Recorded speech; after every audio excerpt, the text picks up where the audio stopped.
Hello, hello. Welcome back. I'm Ann Kenny.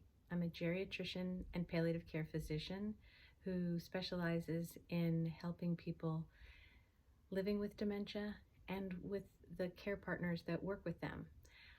Today, I want to talk to you about a question I got from a family member who says, could you give me a few tips on communication? Every time I talk to my family member, they almost withdraw and shut down. What can I do to stop this process? One, I want to say thank you for taking that energy to care and to keep thinking, is there more that I can do to adapt and modify what I'm doing to help my family member? And yes, there is. And it and hopefully these tips will be quick and easy. I am taking these tips from people who are living with dementia, who say these are the things that would help facilitate communication. But before I kind of go into the tips, I do want to say, once you hear them and you start to implement them, it's not always second nature. So please be kind to yourself and think, I didn't learn to ride a bike like that. I didn't learn to do anything like that. There'll be trial and error and error and trial and error and success. And the more you try it, the more it's going to work. If it's not working, discard some of that. Figure out what works for your unique situation, you and your family member's unique situation. We are all different. We all have different triggers. We all have different family histories. Those things will come into play as well. So here's some of the suggestions that I have gotten from people who are living with dementia and what they say would help improve communication with them. The first thing is, I've lost my place in here. Oh, to speak clearly. That one goes without saying, I think, but it doesn't go without saying. I was just having a conversation with my son the other day, and he kept saying something and kept almost sliding through a word.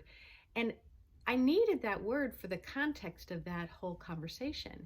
And I think he got irritated with me when I basically asked to pause in the conversation because I was looking for that one word to kind of put it all together. And when he articulated it, it was all easy. And he actually kind of laughed, like, oh, because all of us can get a little sloppy when we talk sometimes, and having him articulate that word was very helpful for me understanding the full context of the conversation. 2 is keep things simple. Don't Okay, I'll take that one to heart right now. Keep it simple. You don't need to elaborate on everything. Sometimes just being direct is the way to be. So don't add too much to the story. If there's a point you want to make, keep it simple. Make the point. 3, focus on one idea at a time. As you can tell, I'm probably the type that goes off in several tangents, but when you're speaking with somebody who's having a little bit more difficulty due to cognitive loss in following threads, make it one thread. Perfect. 4th, use nouns rather than pronouns to help with clarity. People are often saying things like, can you go grab that thing for me over there? And we don't, because we've been in our head and been talking about that thing, or we've even said it recently in the conversation, we think that that's been held. But sometimes you need to say, could you please go grab me the dust cloth that I left on the chair, rather than, oh, if say you were just talking about dusting, but maybe the person with cognitive loss is not keeping track that's what you've been talking about. So use nouns. Could you get me the dust cloth that I left on the chair? Thank you. That can be very helpful. Avoid 5, avoid background noises and distractions. There's so many times that I've done home visits where I walk in and a TV's going or a radio's going, and I get it. But when I'm there, I'm like, do you mind if we turn off that TV or turn off the radio or turn it down? Because I want the person to be looking at me, speaking to me, focused on me, and I want to be able, honestly, this is probably a bigger piece. I want to be able to focus on them. And I am very distractible, as I think a lot of people are. And if there's something in the background, and we're working to attend to something, it's better to have one thing, again, one thing at a time. I guess it kind of goes back to that. Um, add, add nonverbal cues to your messages, such as pointing to an object or mimicking drinking. It's funny, I have a small grandchild right now, and we're actually doing a lot of that as he's developing his language. But nonverbal can make up, they say, between 50 and 80% of what we're speaking about. And adding a visual and an auditory clue can help with getting information in. So if you're saying, would you like a jacket? You might want to just kind of mimic a jacket. I'm feeling cold in here. Just add a little bit of something to what message you're trying to convey.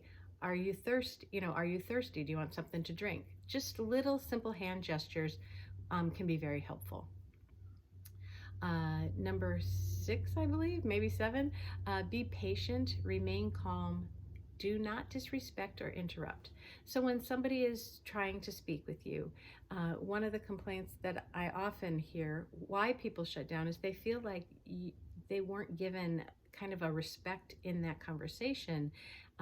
Because we're often leading very, very busy lives, we don't slow down necessarily to have a conversation with somebody with cognitive loss. And so remember that the processing may take a bit longer.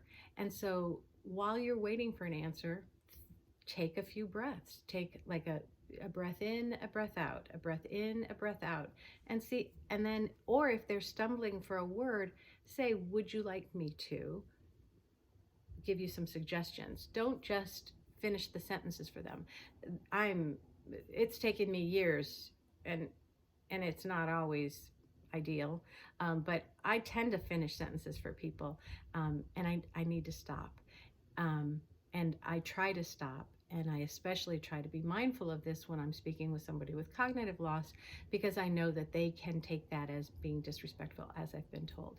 And the final suggestion is in line with that, but it's to allow time for the person to respond. If you ask a question, don't assume that you're going to get a rapid fire response. Give them a little bit of time to take in the question, process it, and get time to formulate the words to bring it out. So when you ask a question, put some cue on yourself. Put your hands together.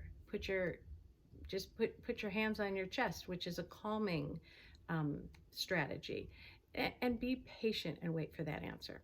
So those are my clues for today, given to me by people living with dementia, on how to communicate better so that they want to engage with you, will continue to engage with you, and not feel disrespected, and so that they can hear what you're saying. If you like what you heard today, please hit the subscribe button below. If you want to hear about anything else, please send a message below. If you want to hear more from me, you can find me at togetherindementia.com. I'll put the link below on that, and other things that I offer will be on that website. But I've been very pleased to spend this time with you, and I'll keep working on these videos and get better at them. Please keep sending me requests for what you'd like to hear about. Thank you so much, and I'll see you next time.